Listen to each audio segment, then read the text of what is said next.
અને પકડીને જ બોલવાનું છે ને? જોઈશે સ્ટેન્ડ છે? સ્ટેન્ડ છે પૂછે સ્ટેન્ડ છે પકડી રાખું પકડવું પડે. બહુ તો તકલીફ આપે. હા એટલે કઈ વાંધો નહીં, કઈ વાંધો નહીં. ના ના ચાલશે. ના ના, આઈ વિલ ડુ ઇટ. એવું નહીં પણ ના આમ ના ના અમને સીવાનો મોકો આપો. ના બેટા એવું.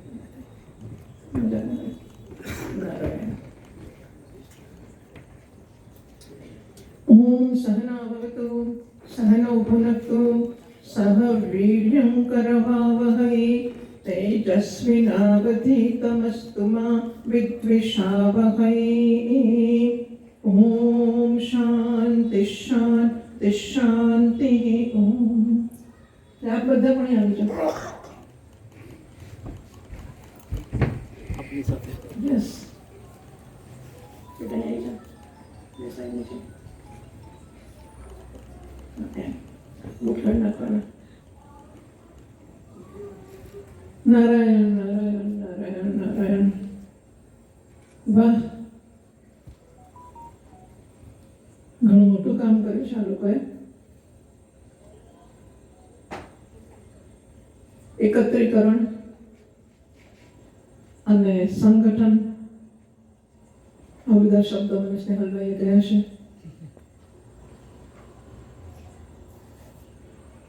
મેં સ્કૂલમાં ભણતા હતા ને ત્યાં એક વાર્તા આવતી હતી આપણી ચોપડીમાં. એક હતો કઠિયારો. કઠિયાર અને 3 દીકરા હતા. કઠિયારો એટલે લાકડા કાપવા જાય જંગલમાં, લાકડા કાપે, વેચે, પૈસા આવે, એમાંથી ઘર ચલાવે. ચાલ્યું ઘણા વખત સુધી. 3 દીકરા હતા એના. દીકરા શરૂઆતમાં તો નાના હતા એટલે એના પિતા લાકડા કાપતા હતા. ધીમે ધીમે છોકરા થોડા મોટા થયા, પછી તો યુવાન થયા એટલે પિતાની સાથે એ લોકો પણ લાકડા કાપવા જતા હતા. એ પણ પૈસા લાવતા અને ઘર જરા સારી રીતે ચાલતું. થોડો વધારે વખત ગયો, છોકરાઓના લગ્ન થયા, એના નાના બાળકો થયા અને કઠિયારો વૃદ્ધ થવા માંડ્યો. એટલે હવે એ કામ કરવા જઈ શકતો નહોતો કઠિયારો. ધીમે ધીમે કરતા એવો સમય આવ્યો કે કઠિયારો પથારીવશ થયો, મરણાસન્ન થયો. એટલે હવે એને લાગ્યું કે મારે જવાનો સમય થઈ ગયો છે. આપણે ત્યાં આપણા દેશમાં એવું ખરું કે મરણાસન્ન પિતાને સંતાનોની સલાહ આપવાની છૂટ હોય અને સંતાનો સન્માનપૂર્વક સ્વીકારે. એટલે દીકરીઓ સરસ મજાનું કરે ને, માતા પિતા તને વંદન. વાહ, માતા પિતા નામ અત્યારે હોય છે, માતા પિતાનું સન્માન હોય છે, વંદન નામની વસ્તુ હોય છે. આ બધી હિન્દુસ્તાનની સનાતન ધર્મની ભેટો છે. પ્રણામ નામની વસ્તુ બીજી નથી દુનિયામાં. હા, કોઈને હાઉ ડુ રિસ્પેક્ટ એ વળીશું, પગે શેનું લાગવાનું, નમન શેનું કરવાનું. તો હિન્દુસ્તાનમાં આ વસ્તુ છે પ્રણામ નામની. અને માતા પિતા અને સંતાન ભેગા હોય એક પરિવારમાં, એ પણ હિન્દુસ્તાનને સનાતન ધર્મએ આપેલી મહાન ભેટ છે. આપણને એનું મૂલ્ય છે કે એની જુદી વાત છે, પરંતુ સનાતન ધર્મએ આપણને આશ્રમ વ્યવસ્થા અને સંયુક્ત પરિવારની વ્યવસ્થા આપી છે. આથી આ કઠિયારો હતો. એ કઠિયારે એના દીકરાઓને ભેગા કર્યા, બોલાવ્યા. બધા આજુબાજુ હોય જ, બધાને ચિંતા ને પિતાજી જતા રહેશે. એક બોન્ડ હોય, મા બાપ જોડેનો બોન્ડ એટલે સેત, એક બંધન હોય, લાગણી હોય, લાગણીથી બંધાયેલા હોય. આપણે ત્યાં લાગણી નામની વસ્તુ છે ને, અત્યારની દુનિયામાં અર્થ અને કામ, પૈસા અને ભોગ, બીજા શબ્દોમાં કેવું હોય તો અર્થ અને એટલે કે પૈસા, ધન સંપત્તિ અને બુદ્ધિનો વિકાસ, કાર્ય. બરાબર? તમે જુઓ સમાજમાં અત્યારે અને મા બાપો જ કમનસીબે શીખવે છે. શિક્ષકો આવું શીખવતા હશે. એટલે બાળકને જન્મે ત્યાંથી શું શીખવવામાં આવે? પૈસા તો કમાવા જ પડે. પૈસો મારો પરમેશ્વર, પૈસા વગર તો પત્ની નહીં હોય તો ચાલશે ને મા બાપ જે નહીં હોય તો ચાલશે, પૈસા તો જોઈએ જ, અને બને તો પ્રતિષ્ઠાને સત્તા પણ બીજા નંબરે જોઈએ જ. એટલે કરિયર બનાવી અને પૈસા ભેગા કરવા આ અત્યારનું સૂત્ર છે. સમાજમાં સુખી થવું હોય અને સુખી તો થવું જોઈએ ને, એટલે પછી શું જોઈએ? પૈસા જોઈએ અને સત્તા, પ્રતિષ્ઠા, બુદ્ધિમાં. કરિયર એટલે હું સારા ઊંચા હોદ્દા પર હોઉં, સારું ભણું, સારી ડિગ્રી લાવું. જો શરીરના સ્તર ઉપર પૈસા આપણને સગવડ આપશે, બુદ્ધિના સ્તર ઉપર આપણને આપણી કરિયર અહંકારને પોષશે, ઈગો ગ્રેટિફિકેશન એ થશે. પણ શરીરને અહંકાર, શરીર અને બુદ્ધિની વચ્ચે એક બીજી વસ્તુ છે, એની ખબર છે તમને? શરીર અને બુદ્ધિ સિવાય, પાછળ સંભળાય છે બધાને? વાહ, તો તમે બધા પણ બોલી શકો. હું પૂછું ત્યારે એમ પૂછું છું કે શરીર અને બુદ્ધિ સિવાય બીજું કશું કાં આપણા વ્યક્તિત્વમાં હોય છે ખરું કે નહીં? હોય છે. શું હોય છે? જેને ત્યાંથી બોલવા દેજો.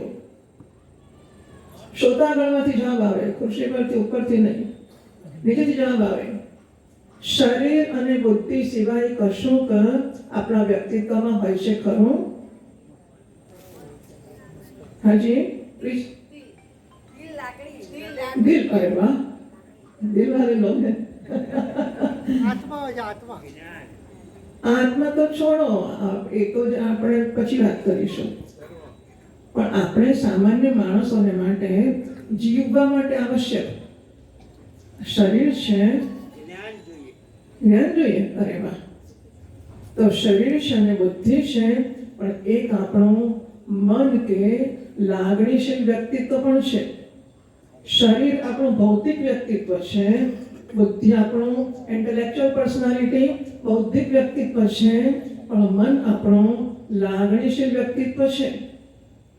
મને કહો કે આપણે શરીરને પોષવા માટે તો બધું બહુ જ કરે ને. આખો શિયાળો લોકો ચાલ્યા ને જોગિંગ કરીને દોડ્યા ને, ગાજરનો રસ ને, ટામેટાનો રસ ને, નીરો ને, હજારો વસ્તુ ખાધી પીધી, દોડ્યા. શરીર માટે તો બધું જ કર્યું, જાગૃતિ ઘણી આવી છે. અને બાકીનું બુદ્ધિ માટે કર્યું. નાનું ટેણીએ વિચારું, હજુ કેજી નહીં થઈને આપણે 4 કેજીનું થેલું ભરી દે ને, હા, અને પછી એને ટાઈ બાંધે, એને રૂમાલ ચોંટાડી આપે અને આ બધું કરીને એને મોકલી આપે છે. એના માટે કરિયર બનાવવા, બુદ્ધિનો વિકાસ થવો જોઈએ, એક મહાન માણસ બનવો જોઈએ. એટલે મા બાપ મહાન નથી, પરિવારમાં કહીને તમે બધા જ આશા રાખી મારો છોકરો પ્રાઇમ મિનિસ્ટર થાય, બધા આશા રાખે મારો છોકરો 90% લાવે. ચાલો, આવી મહાન ઈચ્છા હોય છે પરિવારના, મા બાપોની, વડીલોની. શરીરને બુદ્ધિની સંભાળ લેવાય, પરંતુ જેને મન કહ્યું, દિલ કહ્યું, એને સંભાળ માટે આપણા પરિવારોમાં શું થાય છે, કે શાળાઓમાં શું થાય છે, કે કોલેજોમાં શું થાય છે? કહેશો મને? કઈ વસ્તુ કહી શકશો તમે? તો આપણા જીવનમાં મનની કે લાગણીની જરૂર ખરી કે શરીરને બુદ્ધિ વડે જીવાય? આપણે શરીરથી જીવીએ છીએ, બુદ્ધિથી જીવીએ છીએ. કોનાથી જીવીએ છીએ?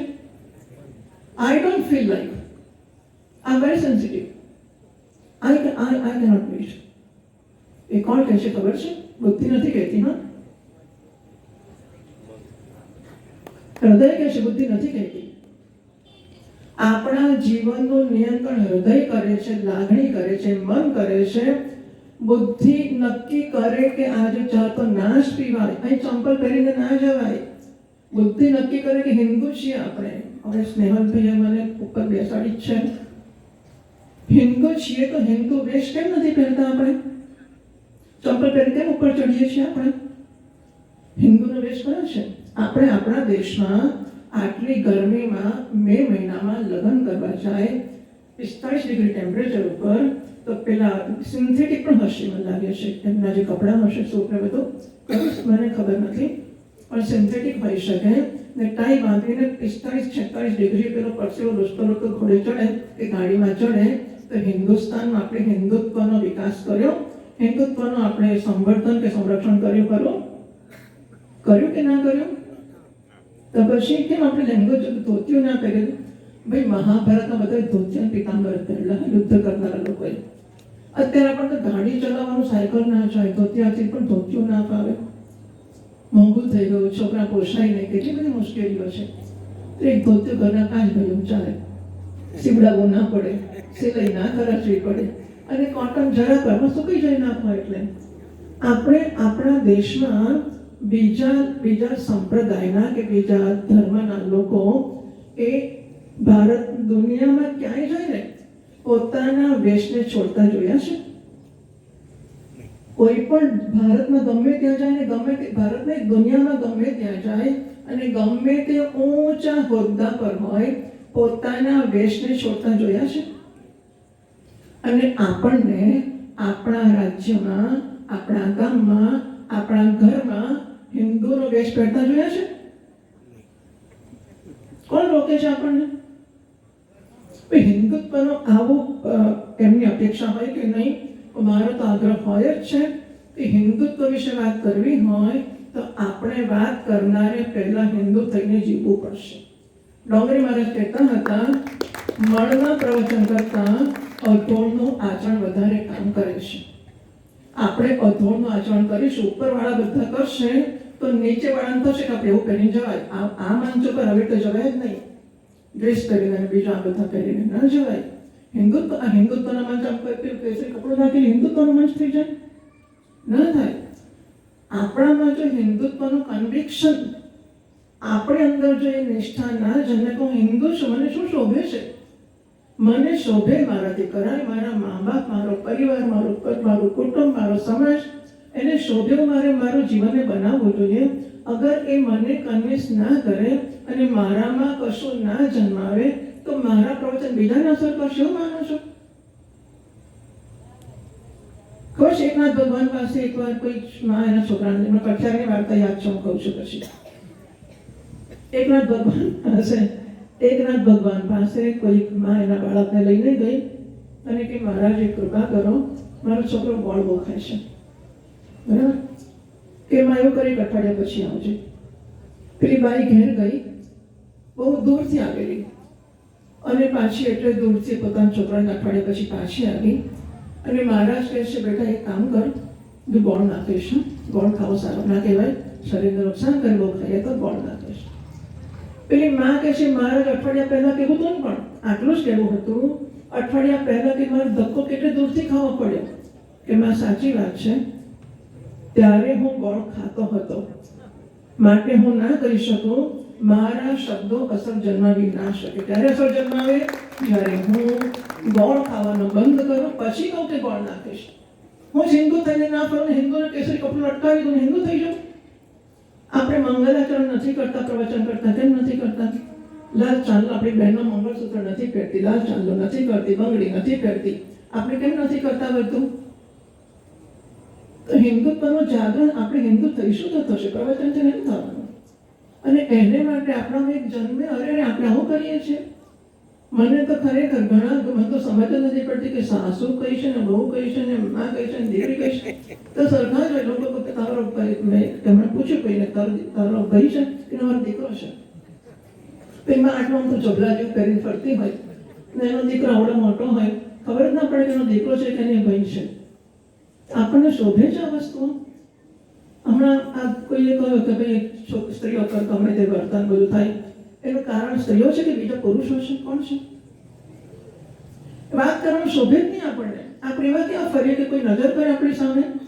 અને સ્ત્રીઓને એમના મા બાપો, પતિઓ, ભાઈઓ કોઈ કહેતું જ નહીં ઘરમાં કે શું પહેરો છો?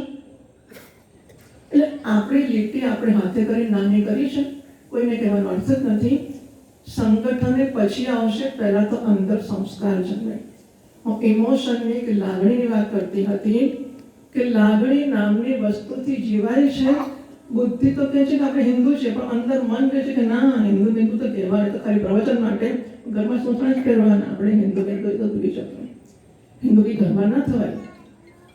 તો પછી તો એ આપણે જો અંતઃકરણ એટલે લાગણી કે મન, એના માટે ગમો કેળવવો પડશે. ગમો એટલે આઈ લાઈક ઇટ, મને ગમે છે. બુદ્ધિ તો કહે છે કે આપણે હિન્દુ છીએ, હિન્દુ તરીકે સભા કરવાની, હિન્દુ સંગઠન, શું આનું શું છે? હિન્દુ વિરાટ સભા.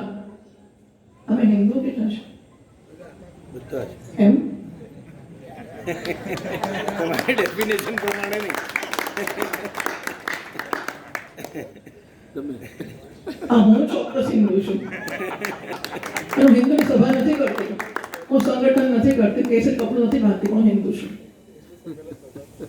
એટલે એવું મને એમ થાય કે મને સમજ જ નથી પડતી કે આપણે આટલું આપણામાં ના જન્મી શકે તો કઈ હિન્દુત્વની વાત કરવાનો હક છે આપણને? કયો અધિકાર છે? એવા બધી માતાઓ સાડી પહેરી સરસ મજાની, હમણાં એક જગ્યાએ ગયા હતા ભાગવતની સપ્તાહમાં, આખા ગામની બહેનોએ સરખી સાડીઓ ખરીદી હશે, જે હશે તે સરસ મજાની ભારે ભારે સાડીઓ, અને બધી જ બહેનો, દીકરીઓ, વહુઓ, માતાઓ, સાસુઓ જે હશે તે બહુ સરસ મજાની આમ લગ્નમાં પહેરે ને શું કહેવાય મને ખબર નથી, પણ લગ્નમાં પહેરી સરસ સાડીઓ પહેરીને બધા નીકળ્યા હતા. તો આપણને શોભે આપણે લગ્નમાં કે ભાગવતમાં જઈએ છીએ તો તમને ખબર નહીં હોય, દક્ષિણમાં ને બધે તો બહુ જ તમે જઈ જ ના શકો આવું કરીને. આ આપણો સ્નેહલભાઈ જાણે આવું બધી વસ્તુઓ કે ત્યાં તો ધોતિયું ઉપરનું પાછું કાઢી નાખવું પડે, ઉપર છબલું પહેરે નહીં ચપ્પો કે કશું, ધોતિયાની ઉપર ખેસ તો નાખવા દે તો મહેરબાની એમની, બાકી એ ના નાખવા દે. તો ત્યાં આપણે હોંશે હોંશે એ વખાણ કરીએ ને, ત્યાં તેવું છે ને કે જવા જ ના દે. આપણે તેવું નથી થતું મન કે આપણે એવું આપણું ધોરણ બનાવીએ? કેમ ના બનાવીએ આપણું ધોરણ એવું? એટલે હું હવે ઉપરવાળાને આશા રાખું છું કે હિન્દુ સંગઠનને આપણે આપણે હિન્દુ સંગઠન બનાવીએ, આપણે હિન્દુ બનીએ પછી કોઈને બનાવવા નીકળીએ. આપણે હિન્દુ બનીએ પછી કોઈને કહીએ કે તમને હિન્દુ બનાવતા આવ્યા છીએ, બરાબર છે? આપણો દેશ, આપણી ભાષા, બધાના છોકરા કયા મીડિયમમાં ભણે છે? કેમ? ક્યાં હિન્દુ છે? એટલે આપણે શરૂ કરવું પડે કે આપણા, અને મોંઘું નથી, આપણે મોંઘું બનાવ્યું છે. મેં કહ્યું કે આ સિન્થેટિકના બધા કપડાં પહેરો તમે, સીધા સાધા કપડાં, સીધી સાધી નિશાળમાં. આપણે કે હું અંગ્રેજી માધ્યમમાં નથી ભણી, આપણે મને ઘણા વડીલોને ભણ્યા અંગ્રેજી માધ્યમમાં. એક ભાષા સારી આવડે તો બધી આવડે, અને એક ભાષા સારી ના આવડે કે ના આવડે. માતૃભાષા માનું દૂધ છે, અને ગાય બકરીનું દૂધ કોઈ કામ, માનું દૂધ જ કામ કરશે. માતૃભાષાનું કામ કરશે. માતૃભાષા બધા પેલું હું કોઈકને ઘેર પેલું નાનું છોકરાને વોટરમેલન આપે, એ શી વસ્તુ છે વોટરમેલન? પેલું ઉંચકેલું છોકરું નથી વોટરમેલન તો તરબૂચ કહેતા શરમ આવે છે? મધર ઇન લો કે સાસુ ના કે, કારણ તમે ફેશન વાળા પાછા કે હિન્દુ. તમે હિન્દુની જરા તમારે ડિફાઇન કરવું પડશે કે હિન્દુ એટલે શું શું શું શું. લાલ ચાંદલો કરે જ, અને ભાઈઓ પણ કરે, હા, બહેનોને એકલી નહીં. આ બધું ભાઈઓને બહેનો જ લાગુ પડ્યું. ભાઈઓ ધોતિયો કે લેંગા ચોખા પહેરે. શેના માટે આપણે આવું પહેરવાની જરૂર છે? મને સમજ જ નથી પડતી. તો આપણે હિન્દુ બનીએ એટલે આપણી ભાષા, આપણા માધ્યમ જેમાં ભણીએ છીએ, આપણો પહેરવેશ, આપણો વ્યવહાર, આપણી ભોજનની વસ્તુઓ, ભોજનની આઇટમ્સ, એને બનાવવાની રીતો, એને જમવાની રીતો. આપણે ઊભા ઊભા ચંપલ પહેરીને ખાઈએ છીએ ને, એ હિન્દુ છે? ચંપલ પહેરીને ઊભા ઊભા બધા લઈને ખાઈને પાછા ત્યાં ઊભા ઊભા જ ખાય, એટલે પાછું ખોટે તો લઈ લેવાય ને તરત. આ હિન્દુ છે? તો ત્યાં આપણે કશી વસ્તુ હિન્દુ તરીકે જીવીએ છીએ. વ્યવહારની ભાષા, થેન્ક યુ ને સોરી હિન્દુ છે? નમસ્તે કેમ નહીં, જય શ્રી કૃષ્ણ કેમ નહીં, જય શ્રી રામ કેમ નહીં? અહીં મોટે મોટે જય શ્રી રામ કે ઘરમાં જઈને શું કહેશે? Sorry, thank you. કેમ જય શ્રી રામ ના થાય? એટલે આપણે એક વસ્તુમાં આપણે હિન્દુ થઈશું તો આપણા ઘરમાં જે ભાષા ચાલશે છોકરા શીખશે અને જીવશે, બહાર વખાવ કરશે. એટલે હું લાગણીની વાત કરતી હતી કે આપણું જીવન લાગણીથી, પ્રેમથી, ઇમોશનથી, હૂંફથી જીવાય છે. હૂંફ શબ્દ છે, વોર્મથ, હૂંફ. અને આપણે અત્યારે મશીનો બનાવી રહ્યા છીએ. શરીર જેમ આમ પેલો પંખો હોય ને, તો એ બહાર બોડી હોય, અંદર મોટર હોય, ખરે પંખો. એમ બુદ્ધિની મોટર હોય, શરીર નામનું એક બહારનું માળખું હોય, ફરે. અંદર લાગણી નામનું કશું હોય છે ખબર નથી આપણને. આપણે આ બુદ્ધિથી ને શરીરથી ને પ્રેમથી જીવીએ છીએ, મુફતી જીવાય છે. માતા પિતાને હો નમો પુસ્તકની વાત કરી ભાઈએ એમાં લખ્યું છે આપણે કે 86% સુખ હૂંફમાં, એટલે રિસર્ચ પેપર્સના આધારે મેં લખ્યું છે 86% સુખ છે હૂંફમાંથી આવે છે, 15-17% ગેજેટ્સમાંથી આવે છે. અને આપણે 15% માટે આપણા બેટા અહીંયા આવશો વચ્ચેથી. આપણે 15%ના સુખની સામગ્રી છે, સુખ નથી. સુખની સામગ્રી માટે આપણે 86%નું હૂંફનું સુખ છોડ્યું છે, તે ખરું સુખ છે. તો હૂંફ એટલે આપણને પ્રેમ હોય, લાગણી હોય. ભાઈ બહેનો અત્યારે ભાઈ બહેનોને અંદર ના બનતું હોય, કોઈ જોડે વાત ના કરતું હોય, પરિવારોમાં અરે પતિ પત્ની પણ એપોઇન્ટમેન્ટ લેવી પડે. હા, કે તમને મળશો, તમને ટાઈમ છે. પતિ એક ખૂણે ભારતના નોકરી ધંધો કરતો હોય, પત્ની બીજે ખૂણે કરતી હોય, પરિવાર નામની વસ્તુ જ ના હોય. મેં તો વર્ષો પહેલા જોયું છે, અત્યારે તો ઘણું એમ ચાલુ હોય. તો પરિવારના લોકો વોટ્સએપ પર વાત કરે. હા, પરિવારનું વોટ્સએપ ગ્રુપ હોય, એના પર લોકો વાત કરે. અને એક પરિવારમાં પતિ પત્ની બંને પ્રોફેસરો. આ તો ઘણા વર્ષો પહેલા, અત્યારે ઘણું એડવાન્સ હશે આમાં, પણ બંને પ્રોફેસરોને ડાઇનિંગ રૂમમાં એક બોર્ડ રાખેલું. એટલે પતિએ પત્નીને સંદેશ આપો, બોર્ડ પર લખ્યો ને પેલો ખાતો જોઈ લે, પેલી ખાતી જોઈ લે. આ એમનું મીટિંગ પોઈન્ટ, પેલું બ્લેક બોર્ડ, બરાબર છે. પત્નીઓ નોકરી કરીને તો આખા વસ્તુનો મારી દ્રષ્ટિએ મૂળ એ છે કે બહેનો નોકરી કરવાની. મોંઘવારી બધી વસ્તુ આપણે ઊભી કરેલી છે, સરળતાથી જીવી શકાય છે. પછી જીમમાં જઈને કસરત કરી, ઢગલો પૈસા આપીને, નોકરને ઢગલો પૈસા આપે. આ બધું આપણે ઊભું નથી કરેલું. તે બધામાંથી પાછા વળીએ તો મોંઘવારી છે કરશે. અને બીજી અગત્યની વસ્તુ કે બાળક એને ચાંદીની કે સોનાની ચમચી કે ઢીંગલી નથી જોઈતી. એને શું જોઈએ છે? એને ભાઈ બહેનો જોઈએ છે. અત્યારે આ પણ મહાન ગંભીર પ્રશ્ન છે. એટલે આપણે તો કાકા, મામા, માસી ને કોઈ 4 હતા. તમારા છોકરાને શું હશે? હજુ આ પેઢીમાં કઝિન હશે કે કાકાનો છોકરોને આમ થઈને પણ પિતરાઈ ભાઈ બહેનો એવું કંઈક હશે. પછી પેઢી પિતરાઈ પણ નહીં હોય તો લગ્નમાં જાનમાં પાસે લઈને જશે. આ સમજ ગૃહસ્થોને કેમ નથી પડતી? મને મારે તો લેવા દેવા નથી, મને સમજ નથી પડતી. ગૃહસ્થોને એટલી સમજ નહીં પડતી હોય કે આપણા છોકરાને હૂંફ આપવા ભાઈ બહેનો નહીં જોઈએ. મોંઘવારી ચાંદીની ચમચા ના આવો કોણ કહે છે? ઇંગ્લિશ મીડિયમમાં ના મોંઘવા કોણ કહે છે? એમને મોંઘા કપડાં, મોંઘા રમકડા, અને એટલું બધું મોંઘું. આઈ ડોન્ટ નો, મને સમજ જ નથી પડતી કે કોને બતાવવા, કે કોની સામે આપણને પ્રૂવ કરવા છે. આખરે શું કંઈક આપણને ઇગો ગ્રેટિફિકેશન માટે જ કરવું છે ને? અહંકાર પોષવા, હું કંઈક છું. ભાઈ બે વસ્તુ તો નહીં જ પોષાય. કાં તો મારી કરિયર બનાવીને ઇગો ગ્રેટિફિકેશન કરવું પડશે, કાં તો હિન્દુ થઈને કરવું પડશે. અને સનાતન ધર્મ મૂર્ખ નહોતો. અને આપણા મહાપુરુષો થયા બહુ આપણા કરતા બહુ વધારે બુદ્ધિવાળા હતા, અત્યંત તેજસ્વી હતા, અત્યંત સનાતન ધર્મને વગેરે. તમે જુઓ, આપણી દરેક ધાર્મિક પ્રક્રિયા છે ને એ બધી સાયન્ટિફિક છે. નમો નમઃ લીમડાનો રસ પીવાનો ચૈત્ર મહિના પહેલા દિવસે તમને સમજ છે ને કે વૈજ્ઞાનિક લીમડો કામનો છે. ચૈત્ર મહિના મીઠું નહીં ખાવાનું, બરાબર? ગરમીમાં માંદા પડાય. ચડોતરોમાં દૂધ ભાત ખાવાના, પેલી ખીર પિતૃઓને આપવાની, શરીર માટે કામની ચીજ. બધી ટૂંકમાં બધી જ આપણી પ્રક્રિયાઓ જોશો તમે, જેટલી પરંપરાઓ છે વૈજ્ઞાનિક છે. પણ ત્યારે લોકો ધર્મનો આદર કરતા હતા માટે એને ધાર્મિક રૂપ આપ્યું. એટલે આપણે કશું સમજ્યા વગર આ બધું, આપણો નિયમ કેટલો ખબર છે?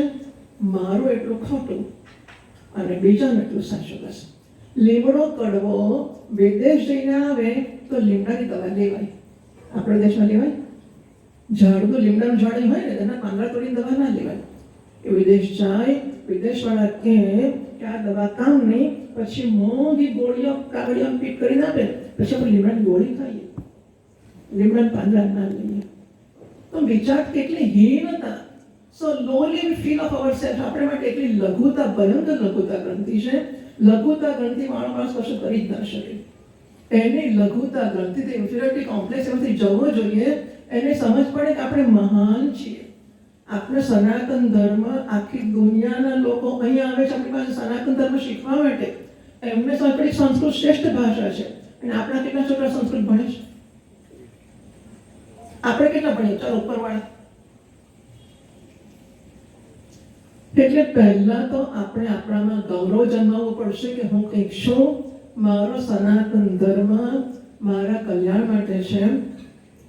અને માણસને જોઈએ છે અનંત આનંદ. બીજું શું જોઈએ તમારે? પૈસા જોઈએ? શા માટે? પૈસા માટે? સાચવવા માટે? બેંક ખોલવા શા માટે? પૈસા શા માટે જોઈએ છે? પત્ની શાના માટે જોઈએ છે? પુત્ર શાના માટે જોઈએ છે? ગાડી ઘોડા શાના માટે જોઈએ છે? સુખી થવા માટે. ના, પત્નીથી દુઃખી થવું એ જુદી વાત છે, પણ આશા કઈ હતી કે પતિથી બોથ વેઝ. પતિથી કે પત્નીથી દુઃખી થવું એ પછી મારું એનું પ્રારબ્ધ લેણદેણ જે હશે તે. પણ લગ્ન કર્યું તો કે શેની આશાય? સુખની આશાય. સમજો, આપણે સુખને માટે જીવનનો પુરુષાર્થ સુખ છે. કોઈને કશું જ જોઈતું નથી. દીકરો જન્મ્યો ને દીકરો એટલો કકળાટેલો છે ને આજે પગ દુખાય, કાલે માથું દુખે, અને અહીં ઓપરેશન કરે, પેલું કરે. 5 વર્ષનો થતા લગીમાં આપણે તો ઘર બાર વેચી નાખવા પડ્યા. એ છોકરો ગમશે આપણને? છોકરો ચોરીને ખોટા ધંધા કરે છે ને આપણું નામ છાપે ચડાવે છે. છાપામાં છપાઈ દઈશું ને મારે છોકરા જોડે સંબંધ નથી. છોકરામાં રસ છે? સાચું બોલજો. શેમાં રસ છે? સુખમાં. મોટેથી બોલી દો. બધા જાહેર કરી દો. શેમાં રસ છે? પત્નીમાં રસ છે? પતિમાં રસ છે? પૈસામાં રસ છે?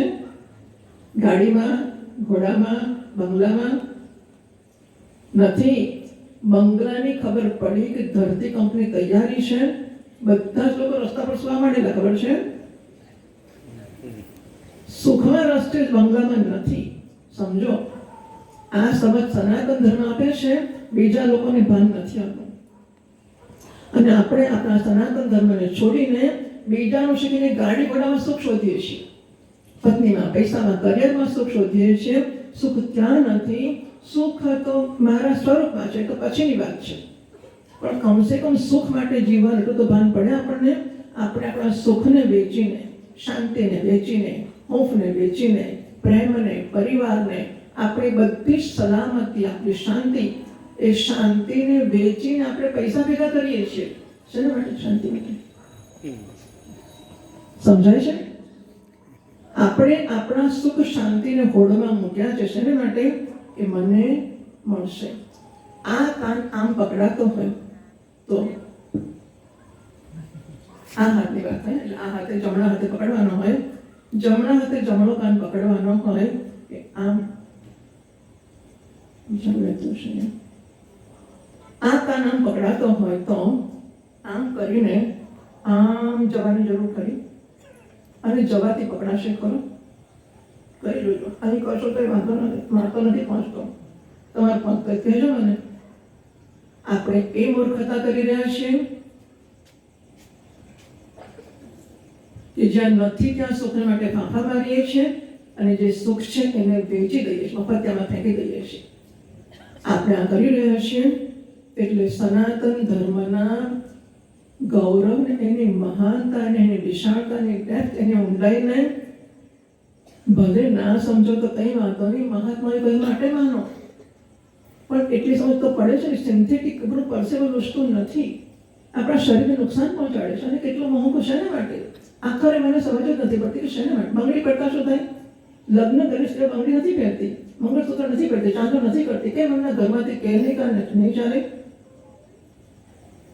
યુવાન દીકરીઓને મા બાપ કહી શકતા નથી કે મોડી આવે છે, આપઘાત કરશે, બીક લાગે છે. એટલે કોની જવાબદારી છે? કેમ સંસ્કાર ના આપ્યા? કેમ શિક્ષણ ના આપ્યું?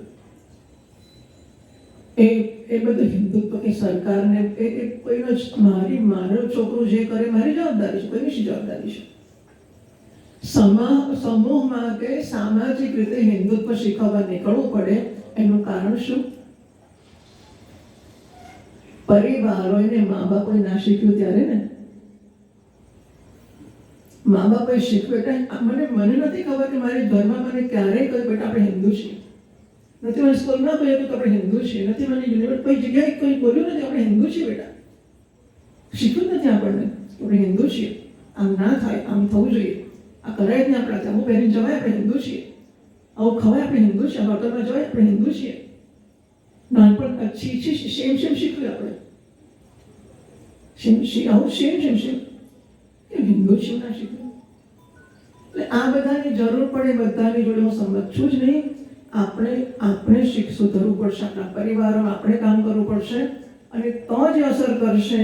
બાકી જાહેર પ્રવચનો unless and unless I am convinced and I leave it, મને મૂલ્ય ના હોય, હું ના જીવન, હું સભા કરું તો શી અસર કરવાનું છે? કારણ કે નભા થઈ જશે, સરસ શાપા બાપા પોટાવાનો છે, આવશે સરસ સભા થઈ, બહુ સરસ થઈ, કશું નથી થવાનું. હું નિરાશથી હું વાસ્તવિકતા કહું છું, કડવી હોય વાસ્તવિકતા, જે હોય તે હોય. વાસ્તવિકતા કે સત્ય નિર્ણય બહુમતીથી નથી થતો, સત્ય પોતાના પગ ઉપર ઉભું રહે છે. વાસ્તવિકતા પોતાના પગ ઉપર ઉભી રહે છે. એ કોઈને પૂછે કે તને શું લાગે છે? વાસ્તવિકતા છે. કઠિયારાની વાતો પર આવશું. કઠિયારાને એના છોકરાઓને બોન્ડ હતો, એટલે બાપ મર્યો, મરવાના વખત છોકરા હાજર હતા. હમણાં વચ્ચે વાંચ્યું કોઈ સમાચારમાં કે કશાકમાં કે માં મરી ગઈ ઘરમાં, એનું શરીર સડતું હતું, 15 દાડે બાપ મરી ગયો, બંનેના શરીરને કીડા પડ્યા અને કે પેલા વિદેશ રહેતા છોકરાઓને ખબર જ નથી કે કશું થઈ રહ્યું છે. લોકોએ ઘર ખોલીને પેલા બંને ઠેકાણે પાડ્યા. તો આ હિન્દુત્વ આવું થયું કેમ? મારી એ વાત છે. પછી ઘરના ઘર ખોલો, પણ આવું થયું કેમ?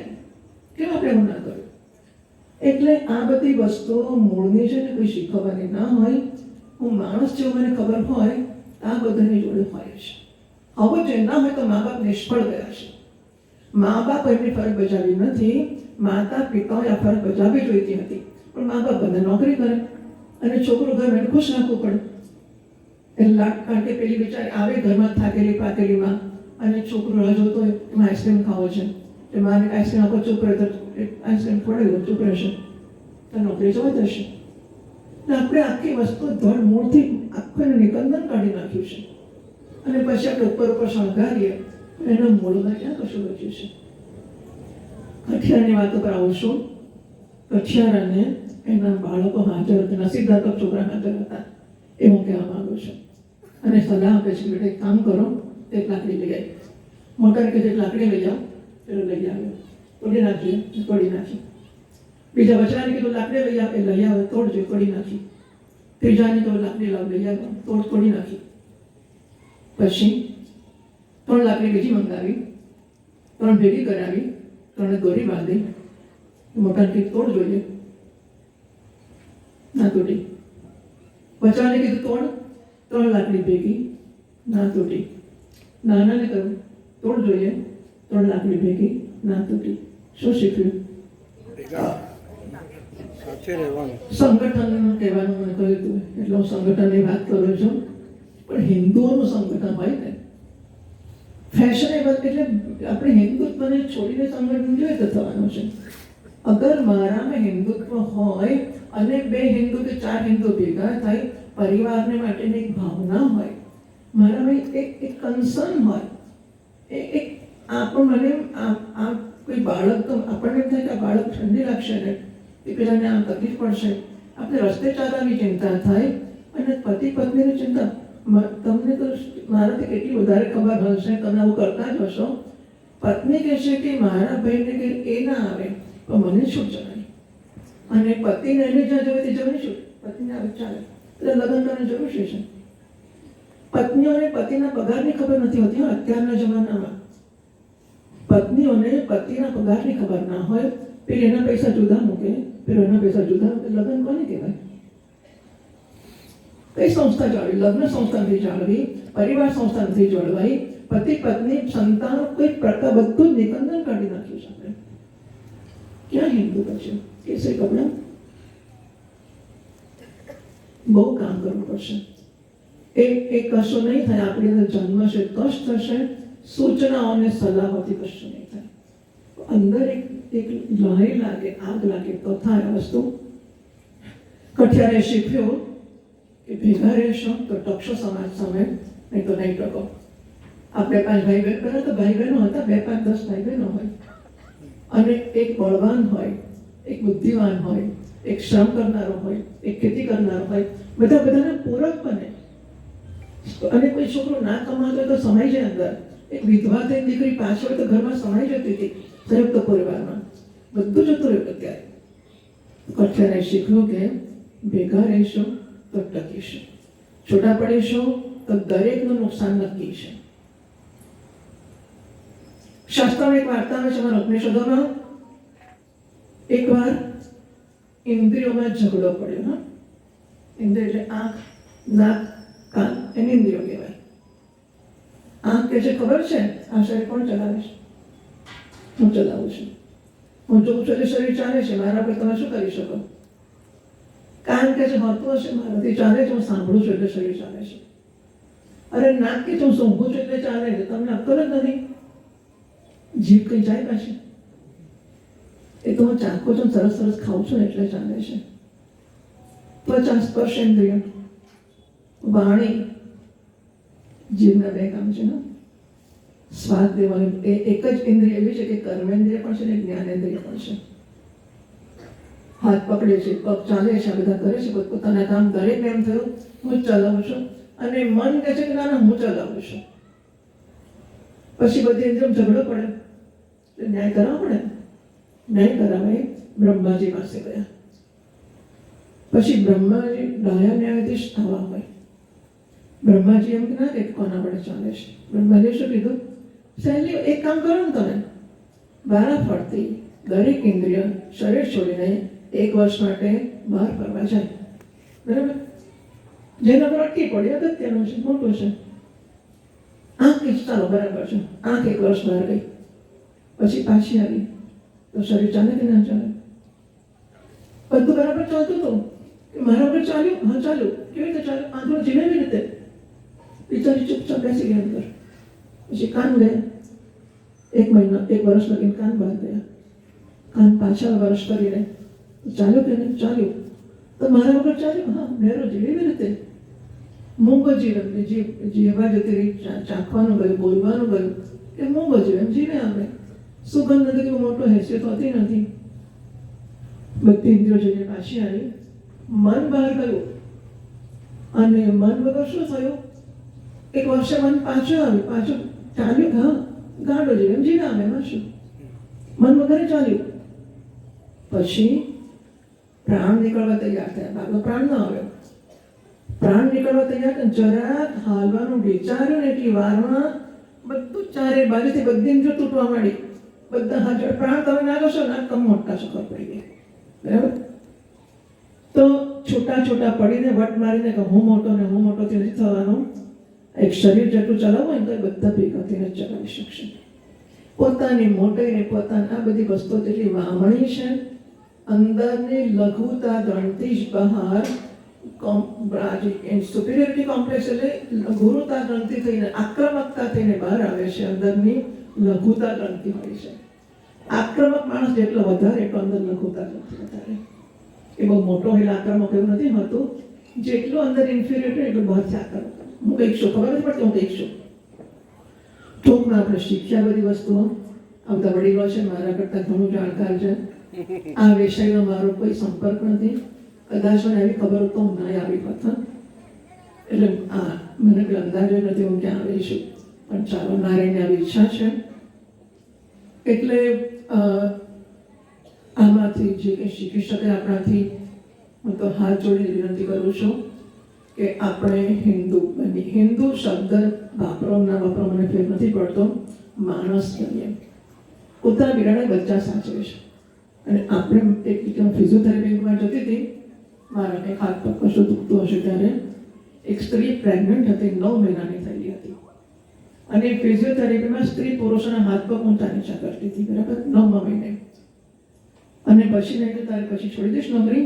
કે ના, આ બચ્ચું આવી જશે પછી મારી સાસુ સાચવશે, હું પાછી આવી જઈશ. તો વિચાર કર, દુનિયાભરના સ્ત્રી પુરુષોની જોડે વ્યવહાર કરતી હશે ને બાળકને સંસ્કાર કોના પડશે? સંસ્કાર નામની વસ્તુને કઈ સ્વીકારો છો તમે કે નહીં? બાળક સંસ્કારથી જન્મે છે ને જીવે છે, નહીં કે શરીરને ખાધા પીધાથી. માને ખવડાઈ કરો શરીર સારું થાય, છોકરાઓને માનો. અરે શરીરની અંદર જીવશે તો મનથી, સંસ્કારથી ને. એ તો આપણે આપતા જ નથી. પહેલા તો એવું હતું, શંકરાચાર્ય મહારાજે કહ્યું કે ચોથા દિવસે સ્નાન કરીને સ્ત્રી જેનું મોઢું જોશે એની છાપ એના બાળક પર પડશે. 3 દાડે તો કોઈનું બાળક મોઢું ના જ જુએ, ચોથા દાડે પહેલું પતિનું મોઢું જુએ રજો દર્શન, પછી તો એના પર સંસ્કાર પડશે. અત્યારે બધા દિવસ બધા જ પ્રશ્ન સ્ત્રીઓ બધે જતી જ હોય, ચારે બાજુ અનેક પ્રકારના લોકોના સંપર્કમાં આવે, લોકોને જુએ, તો કયા સંસ્કારની હેબિટાઇઝેશન કઈ હદનું હોય?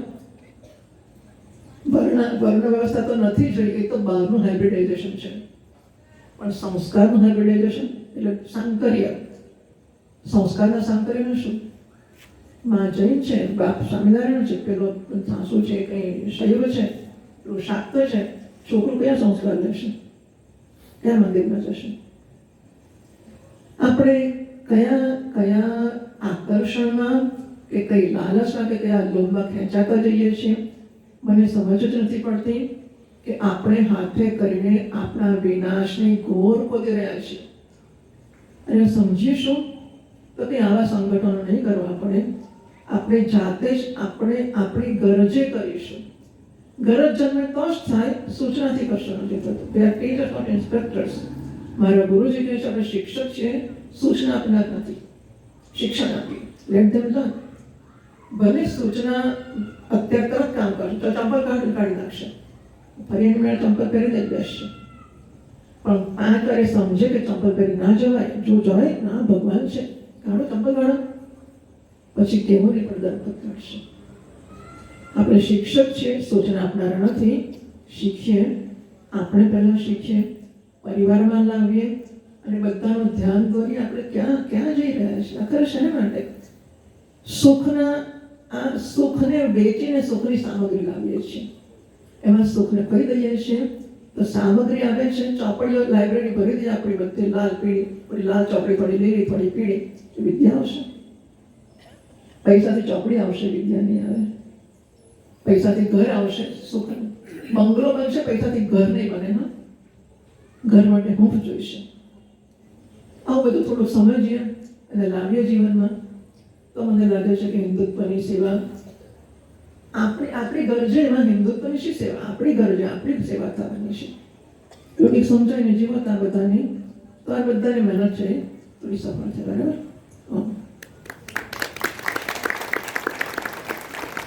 તો ચાકલી તાળીઓ પાડી. જો તમને ખરેખર આમાંથી કંઈક મળ્યું હોય તો જોરદાર તાળીઓ પાડો અને જાહેર કરો કે અમે આવું જીવીશું.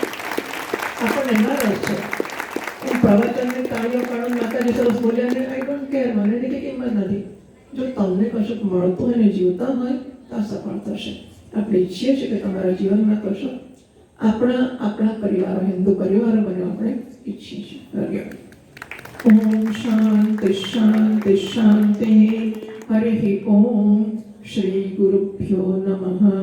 હરિ ઓમ. એટલે બધા પ્રવચનો મંગળાચરણથી શરૂ થાય. બધું ચંપલ પહેરીને સ્ટેજ ઉપર જવાય, આ બધી વસ્તુ દીવો કરો ક્યાંથી કશી. એટલે લેટ અસ લર્ન. આ બધું આપણે કરીશું, તમે કરશો એટલે કાલ બધા કરાવશે. બરાબર ને? આ બધી વસ્તુ સર તમે લોકો ખરાબ નહીં લગાડશો કે આ તો પાછા આપણે સલાહ આપવા મળ્યા, આપણે બીજા સલાહ આપવા બોલાય તો આપણને જ સલાહ આપે છે. એવી કોઈ ઈચ્છા નથી મારી, પણ મને એમ થાય કે હિન્દુત્વ શું માણસો છે એવું, એટલે હિન્દુ ભૂલી જાઓ. પણ આપણને લેટેસ્ટ આપણે શીખીએ કે આપણને શું કેવું કરીએ. બરાબર છે? કરીએ. આભાર માનવાનો એક રિવાજ હોય છે કે આપણને બોલાવે એટલે બધા જોડતો બોલાવે તો સારું, ચાલો એવું કહી દઉં છું. પીપલ ડુ ધીસ, એટલે હું કહું કે તમે મને બોલાવી સારું. ઓકે,